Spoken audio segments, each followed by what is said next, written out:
Haleluya, puji Tuhan. Salam sejahtera dalam kasih Tuhan Yesus Kristus. Selamat kita bertemu kembali di dalam rangkaian ibadah doa 10 malam.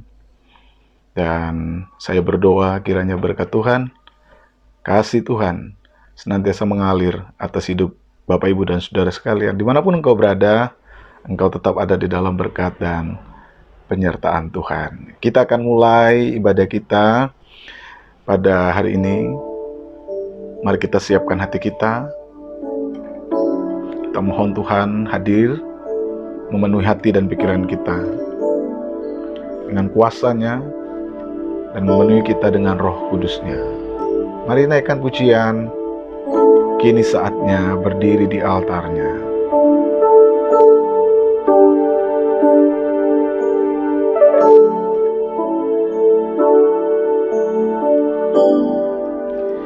Kini saatnya berdiri di altar-Nya, sebab Allah Maha Kudus hadir di sini. Mari memuji, angkat tangan menyembah,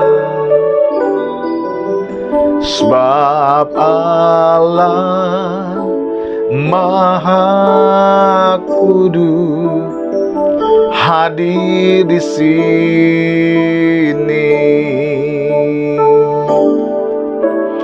Kita masuk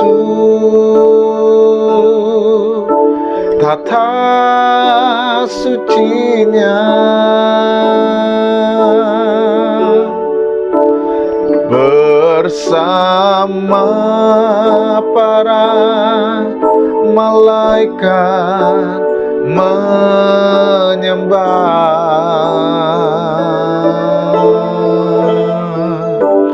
Mari puji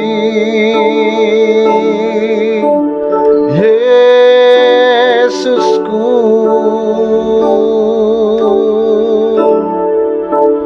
kita masuk hadirat-Nya Maha Kudus.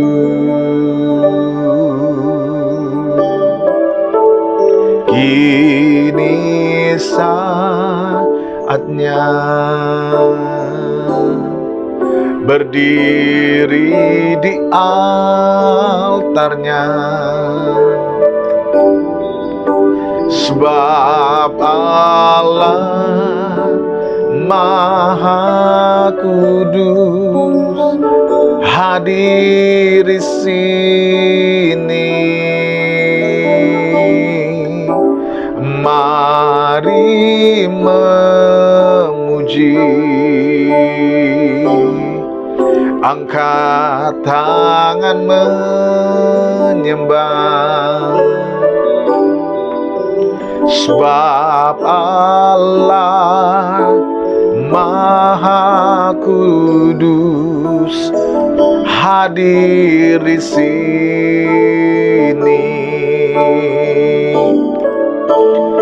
Kita masuk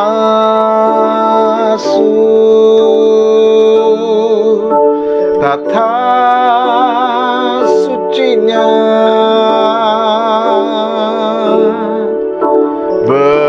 bersama para malaikat menyembah.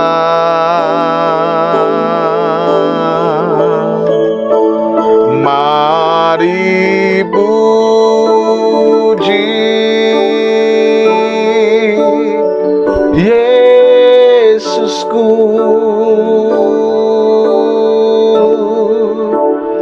kita masuk hadirat hadiratnya Maha Kudus.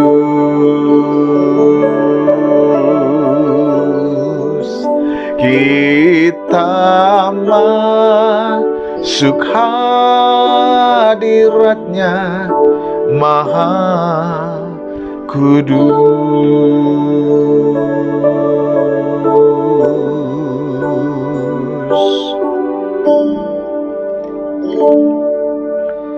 Mari kita berdoa bersama-sama. Kami mengucap syukur kepadamu ya Allah, karena kasih, kemurahan, dan kebaikan yang terus kami rasakan dan kami nikmati sampai hari ini. Pemeliharaan Tuhan sungguh besar bagi kami anak-anak-Mu. Di tengah-tengah situasi dan keadaan kami, di tengah-tengah berbagai tantangan dan persoalan kami, penyertaan-Mu kami rasakan, kami nikmati sampai hari ini. Terpujilah nama Bapa. Kami akan memberi hati kami, pikiran kami, untuk belajar dari firman-Mu, agar kami mengenal Roh Kudus, dan kami mengerti bagaimana kami harus bersikap, membangun hidup kami, untuk membawa semakin berkenan di hadapan Tuhan. Berkati pemberitaan firman-Mu ini bagi kami sekalian, yang akan kami terima di dalam nama Tuhan Yesus Kristus. Haleluya, haleluya. Amin. Puji Tuhan. Bapak, Ibu, dan Saudara yang dikasihi Tuhan Yesus Kristus, kembali kita akan melihat satu bagian dari kebenaran firman Tuhan terkait dengan peran Roh Kudus di dalam kehidupan gereja Tuhan, dalam kehidupan orang-orang percaya, yang mana pada sore ini saya akan angkat dari pembacaan surat Efesus pasal yang pertama, ayat yang ke-14. Surat Efesus pasal yang pertama, ayat yang ke-14. Demikian pembacaan Alkitab. Dan Roh Kudus itu adalah jaminan bagian kita sampai kita memperoleh seluruhnya, yaitu penebusan yang menjadikan kita milik Allah untuk memuji kemuliaannya. Puji Tuhan. Bapak, Ibu, dan Saudara yang dikasihi Tuhan oleh Yesus Kristus, Roh Kudus tentu memiliki banyak peran di dalam kehidupan orang-orang percaya. Roh Kudus memiliki banyak sekali fungsi yang mana membawa kehidupan orang percaya untuk dapat melihat berbagai karya Allah di dalam kehidupan orang-orang percaya, baik dalam konteks kehidupan hari ini maupun di dalam tujuan kehidupan yang akan datang. Nah, salah satu peran penting dari pekerjaan Roh Kudus yang dikerjakan dalam diri orang percaya, sebagaimana yang disampaikan oleh Alkitab, adalah apa yang disampaikan dalam surat Efesus ini oleh Rasul Paulus, yaitu Roh Kudus berfungsi, Roh Kudus berperan sebagai jaminan yang memungkinkan orang percaya, yang membuat orang percaya dapat memiliki seluruh janji keselamatan yang diberikan oleh Allah. Ayat tadi di dalam Efesus 1 ayat 14 dengan jelas mengatakan bahwa Roh Kudus itu adalah jaminan bagian kita. Jaminan bagian kita. Sampai kita memperoleh seluruhnya. Apa yang kita peroleh, apa yang kita dapatkan, yaitu penebusan yang menjadikan kita milik Allah. Jadi Roh Kudus adalah jaminan bagian kita sampai kita memperoleh seluruhnya. Itu berarti hidup kita hari ini sedang mencapai, sedang menuju tujuan itu, sedang bergerak untuk mencapai keseluruhan karya penebusan yang menjadikan kita itu milik Allah. Nah, saudara yang dikasih oleh Tuhan Yesus Kristus, ketika kemudian Alkitab dan khususnya Rasul Paulus ini mengajarkan kepada kita bahwa Roh Kudus itu menjadi bagian penting, unsur penting yang menjamin kehidupan kita, maka di dalam bagian ini, saudara, kita melihat bahwa Roh Kudus memiliki posisi sentral. Di dalam ayat ini kita melihat bahwa Roh Kudus memiliki posisi yang sangat penting di dalam kehidupan orang percaya. Itu sebabnya Yesus berkata bahwa setiap murid Tuhan, setiap orang percaya perlu hidup di dalam Roh Kudus. Bahkan Rasul Paulus juga mengingatkan bahwa setiap orang percaya perlu hidup dan perlu dituntun oleh Roh Kudus. Mengapa?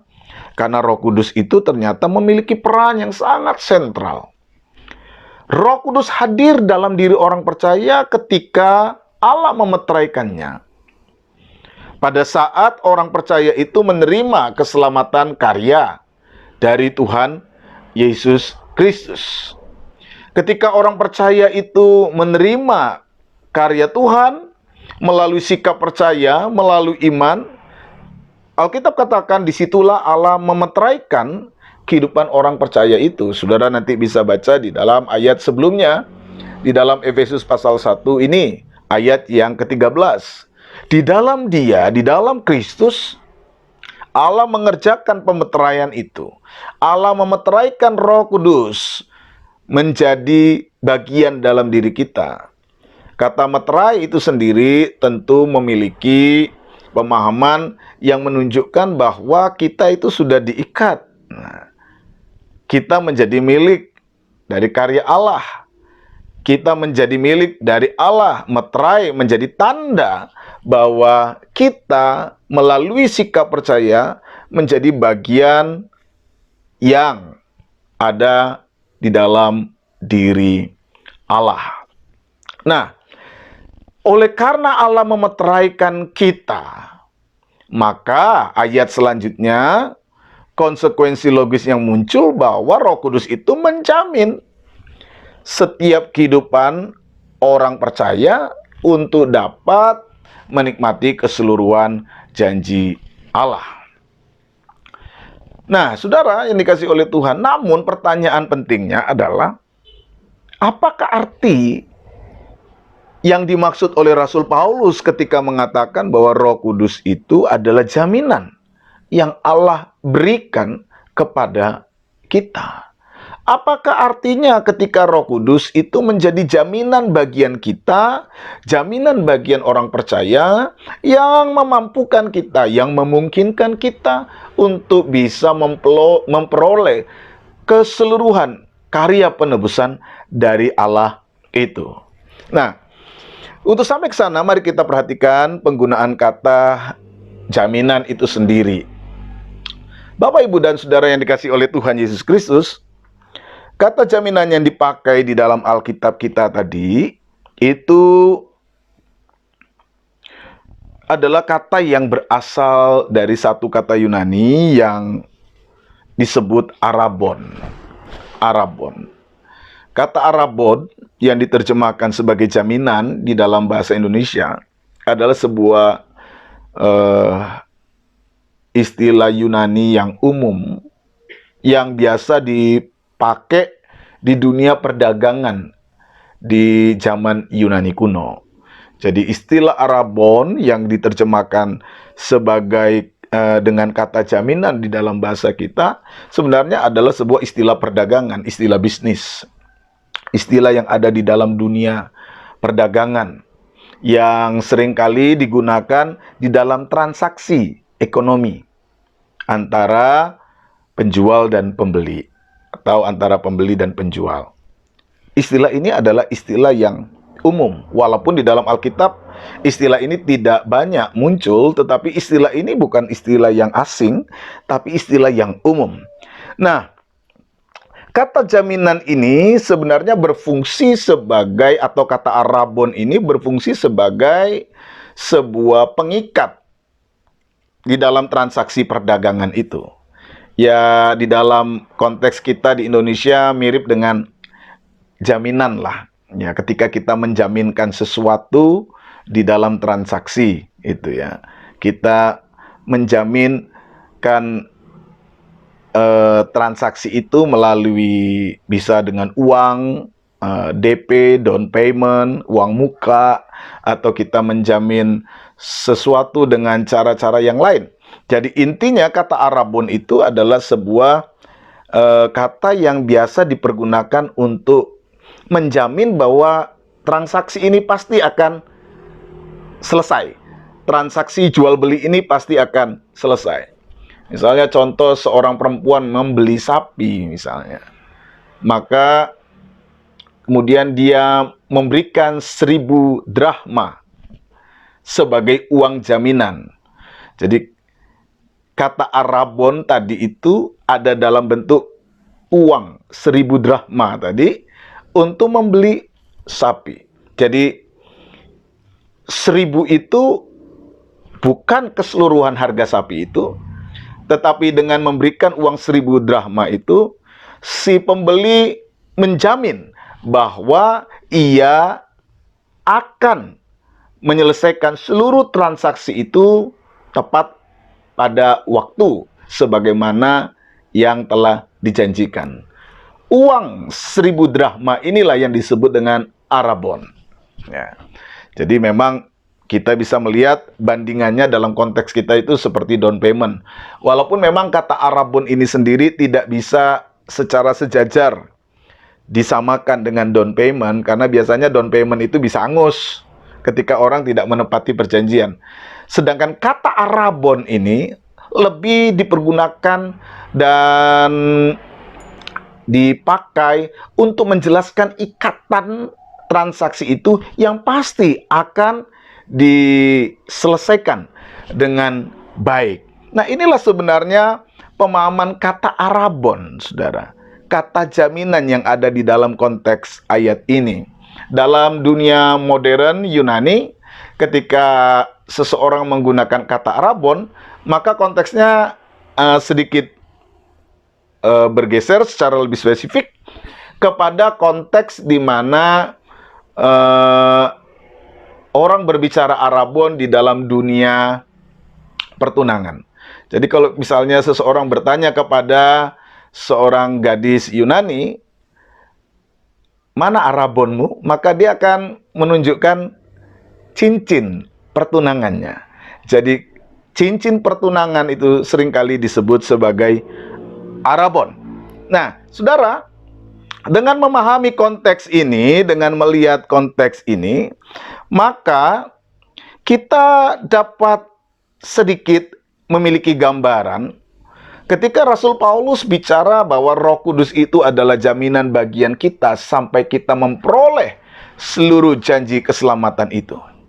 Ketika Roh Kudus itu disebut sebagai jaminan, maka Rasul Paulus ingin menegaskan kepada jemaat, ingin menegaskan kepada orang percaya bahwa Roh Kudus yang Allah berikan kepada orang-orang percaya, Roh Kudus yang dimeteraikan ketika orang itu percaya, yang kemudian menjadi jaminan, maka sebenarnya Roh Kudus itu menjadi sebuah tanda bahwa kita orang-orang percaya ini sebenarnya ketika sudah percaya kepada Tuhan, kita ini ada di dalam ikatan karya keselamatan Allah yang dijaminkan oleh Allah kepada orang-orang percaya. Melalui arabon, melalui jaminan yaitu Roh Kudus, Allah menjamin bahwa kita ini adalah milik Allah. Nah, ini yang ingin ditekankan di dalam pengertian Roh Kudus sebagai jaminan pada bagian yang pertama. Jadi ketika Roh Kudus disebut sebagai jaminan bagian kita, Rasul Paulus ingin menegaskan bahwa Roh Kudus itu adalah sesuatu yang Allah berikan. Dan ketika Allah memberikan, Allah berjanji, Allah menjamin bahwa kamu akan menjadi milikku. Bahwa kamu akan melihat seluruh apa yang aku ingin kerjakan, yaitu karya keselamatan. Jadi Roh Kudus yang diberikan oleh Allah kepada kita adalah tanda yang Allah ingin tunjukkan kepada kita. Adalah sebuah jaminan kepastian yang Allah berikan kepada kita bahwa kita ini milik Allah. Bahwa keselamatan yang Allah berikan kepada kita itu akan menjadi milik kita. Ini artinya ketika Rasul Paulus berkata bahwa Roh Kudus itu adalah jaminan bagian kita. Yang kedua, saudara, ketika Rasul Paulus menghubungkan Roh Kudus dengan jaminan, dia ingin mengatakan bahwa melalui Roh Kudus, Allah ingin menunjukkan bahwa realitas keselamatan itu adalah sebuah kepastian. Adalah sebuah kepastian. Roh Kudus menjadi tanda bahwa jaminan keselamatan itu pasti akan digenapi. Jadi kalau yang pertama tadi menunjukkan bahwa kita adalah milik Allah, maka yang kedua ini, di dalam pengertian yang kedua, Paulus ingin menegaskan bahwa apa yang Allah kerjakan di atas kayu salib itu akan digenapkan, akan direalisasikan di dalam kehidupan kita. Dan apakah tandanya itu? Roh Kudus. Jadi Roh Kudus menjadi tanda bahwa janji keselamatan yang sudah dikerjakan oleh Tuhan Yesus satu kali untuk selama-lamanya akan menjadi bagian kita. Itu sebabnya dikatakan bahwa Roh Kudus menjadi jaminan sampai kita memperoleh keseluruhannya. Ya. Sampai kita menikmati keseluruhannya. Kalau kemudian kita menggunakan istilah Arabon dalam konteks pertunangan tadi, maka ketika kita itu percaya kepada Allah, kita dipertunangkan dengan Kristus. Saudara mungkin ingat ayat-ayat dari Rasul Paulus, bahwa kita sebagai gereja Tuhan dipertunangkan. Dan tanda dari pertunangan itu adalah Roh Kudus. Kalau kita mau melihat dari konteks ini ya, kalau kita melihat konteks Arabon di dalam pemahaman Yunani yang lebih modern, seperti pengertian cincin pertunangan tadi. Sehingga Roh Kudus itu memastikan bahwa gereja Tuhan, anak-anak Tuhan akan masuk di dalam pernikahan anak domba Allah itu. Gereja yang adalah mempelai Tuhan akan sungguh-sungguh masuk di dalam pernikahan itu. Kapan? Ketika gereja itu hidup di dalam Roh Kudus. Nah, bagaimana kemudian kita bisa melihat karya Roh Kudus sebagai jaminan itu dalam pengertian praktisnya? Tadi kita bisa melihat dalam pengertiannya, tapi dalam pengertian praktikalnya seperti apa? Sehingga Roh Kudus yang ada di dalam diri orang percaya itu membawa seseorang sampai kepada karya keselamatan. Dalam pengertian praktis, proses jaminan yang dikerjakan oleh Roh Kudus itu akan bekerja ketika setiap orang percaya membiarkan hidupnya, menyerahkan hidupnya kepada Roh Kudus agar dibentuk untuk terus-menerus dikerjakan menjadi manusia baru melalui pekerjaan Roh Kudus di dalam diri kita.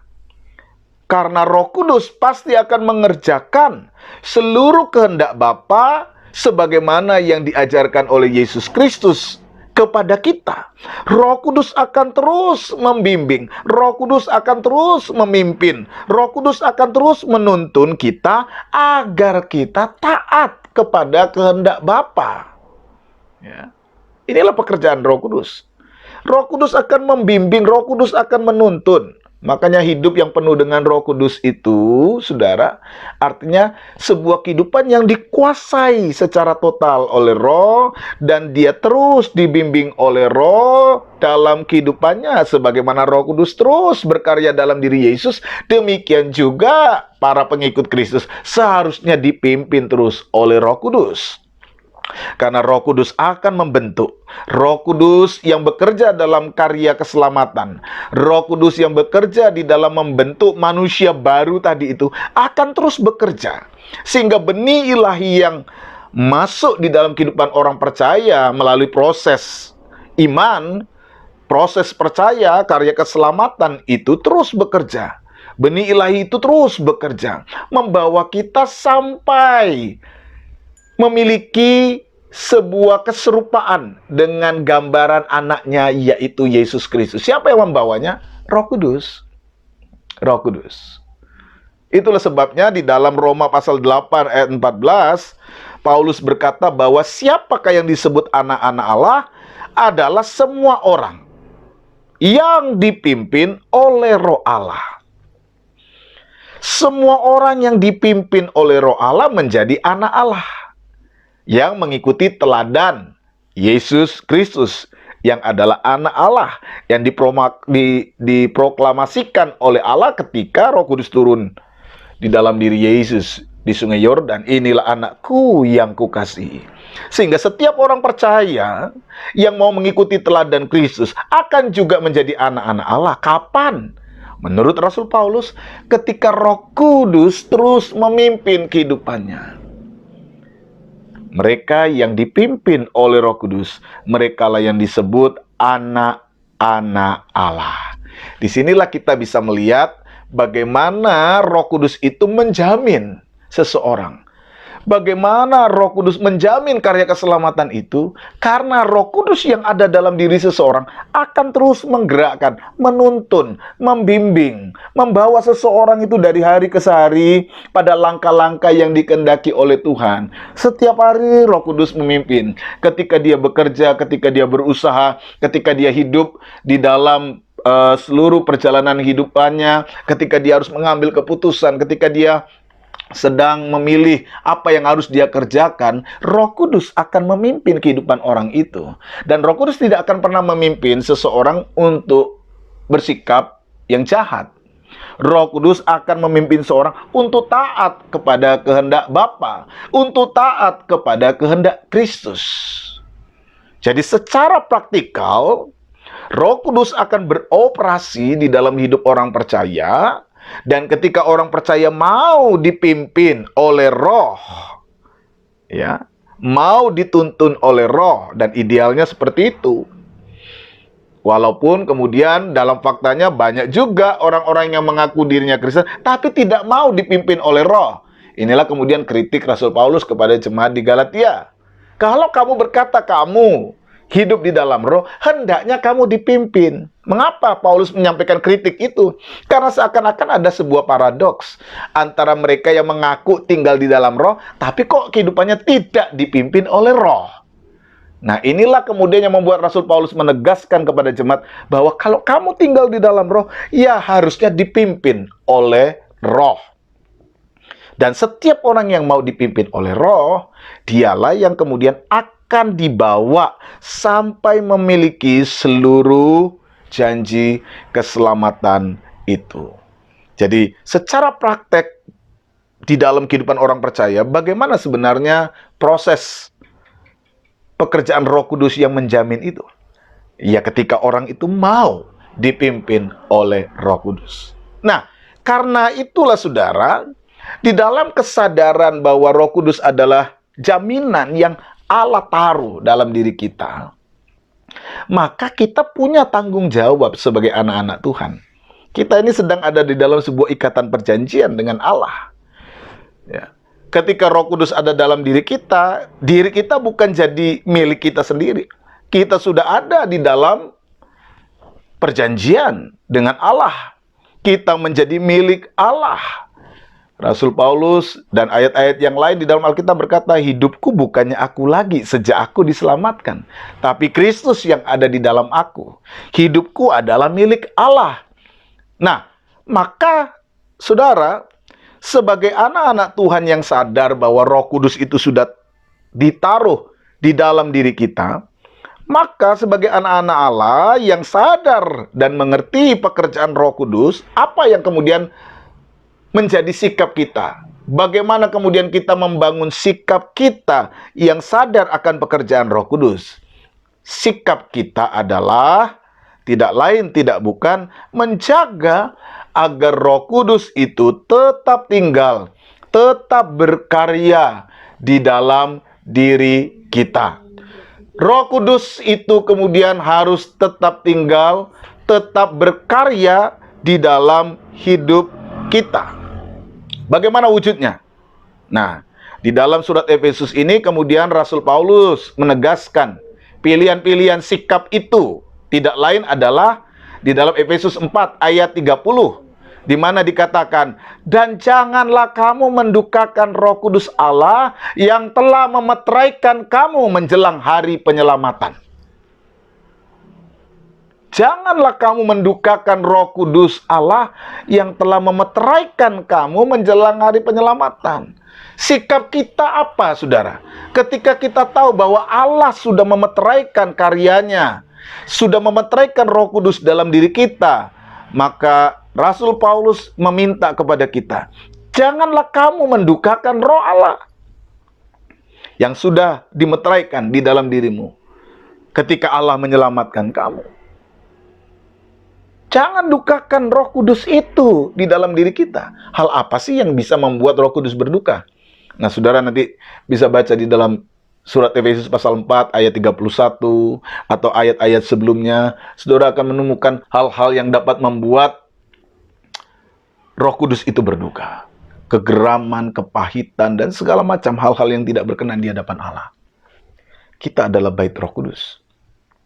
Roh Kudus tinggal di dalam diri kita.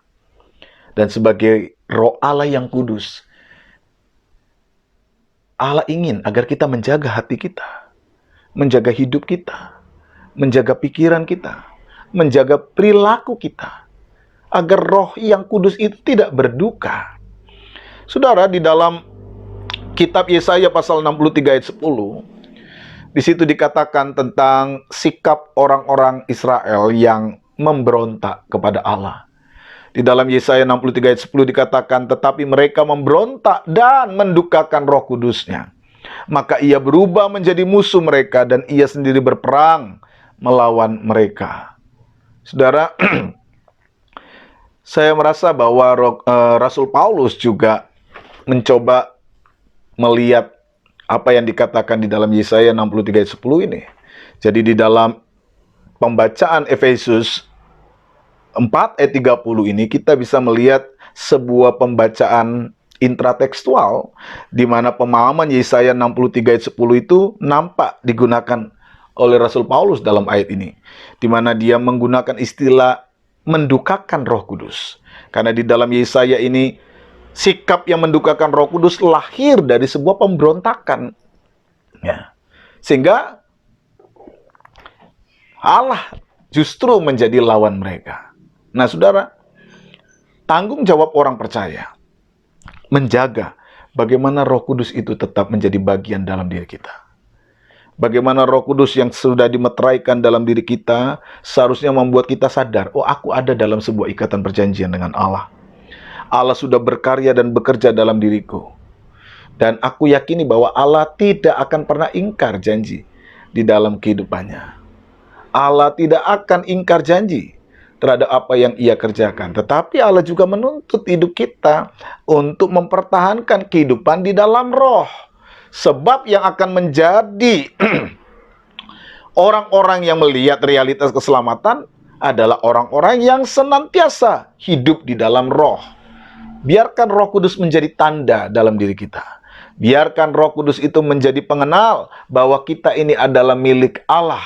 Sehingga pada akhirnya kita dapat menikmati seluruh realitas keselamatan yang Allah mau berikan kepada kita. Bapak, Ibu, dan Saudara yang dikasihi oleh Tuhan Yesus Kristus. Di dalam kepentingan doa 10 malam inilah, kita perlu mengingat kembali apa yang seharusnya kita pahami tentang Roh Kudus.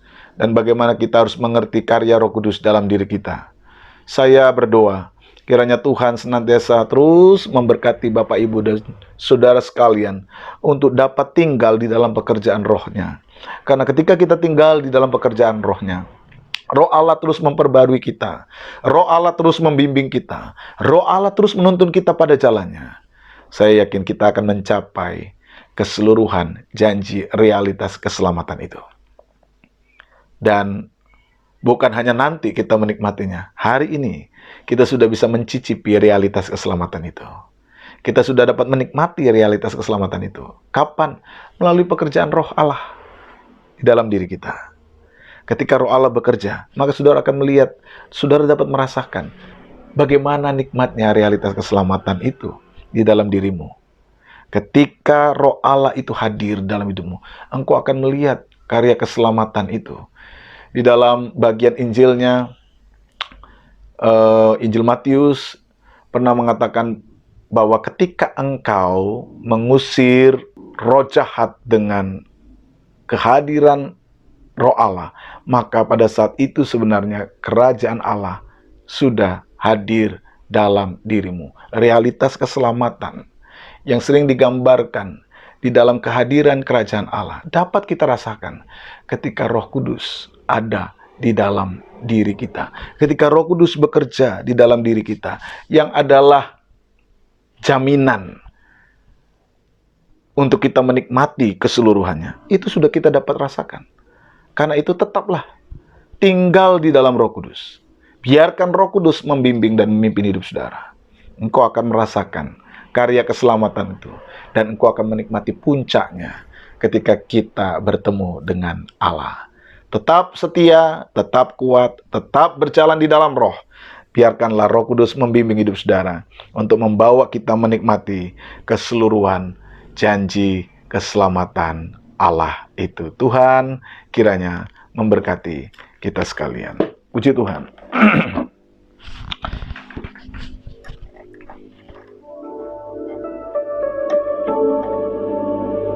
Haleluya, haleluya.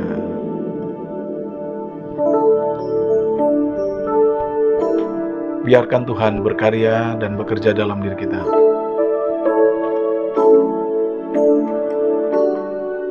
Mohon agar Tuhan berkarya dalam hidup kita, membimbing seluruh hidup kita. Buatlah jalanmu dalam saya, Tuhan penjunan ku tanah liat. Biar kau kerjakan seturut maumu, ku tunggu diam di kakimu. Buatlah jalanmu dalam saya, Tuhan penjunan ku tanah liat. Biar kau kerjakan seturut maumu, ku tunggu diam di kakimu.